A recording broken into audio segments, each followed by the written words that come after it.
She had nailed her closed windows shut with planks. Evil couldn't touch her, couldn't approach with its darkened arms, couldn't wrap around her body, couldn't lodge itself in her throat with minty whispers, couldn't carve the pain of hell and cold. Here, she could know she was safe. Whenever she had to go outside, step out her door, she wouldn't feel the sun's warm smile.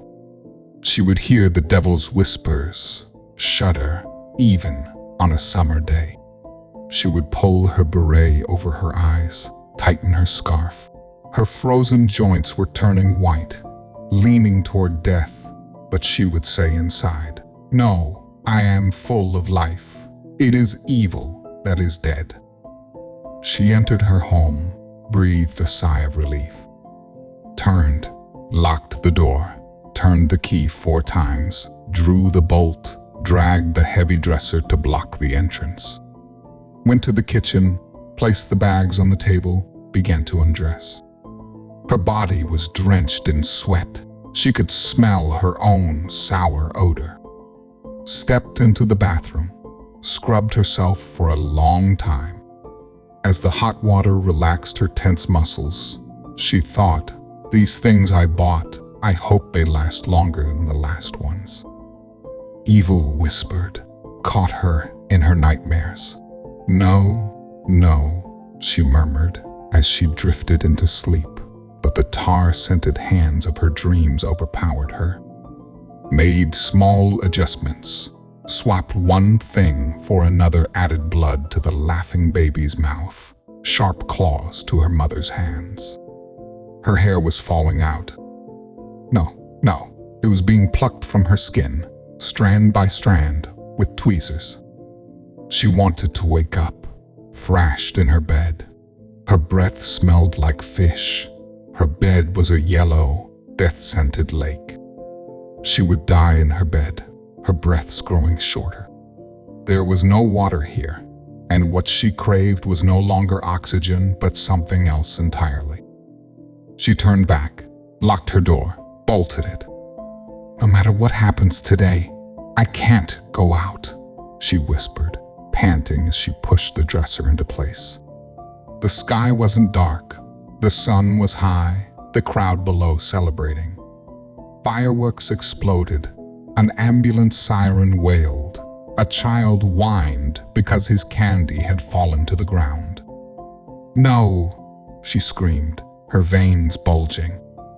"No," she said, "I won't go out today." She went to her kitchen, rummaged through her cupboard.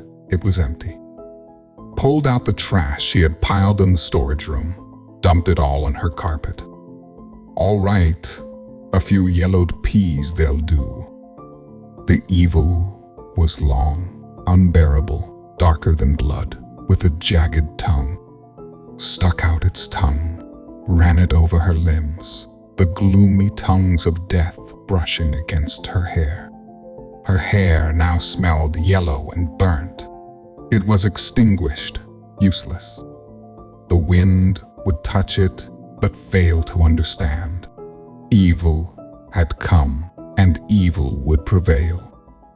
She stored her new bags in the cupboard, took off her scarf, and as she pulled off her beret, a few strands of hair came with it. "There's nothing left," she said. "No more food for you. Eat what you've taken and live on like that."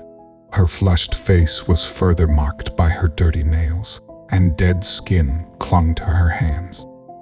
When had she last washed herself? Light seeped through the cracks in the planks. The sun was dirty with its fake smiles. "I need to find a plank, a splinter," she muttered, wandering around the house. There was nothing.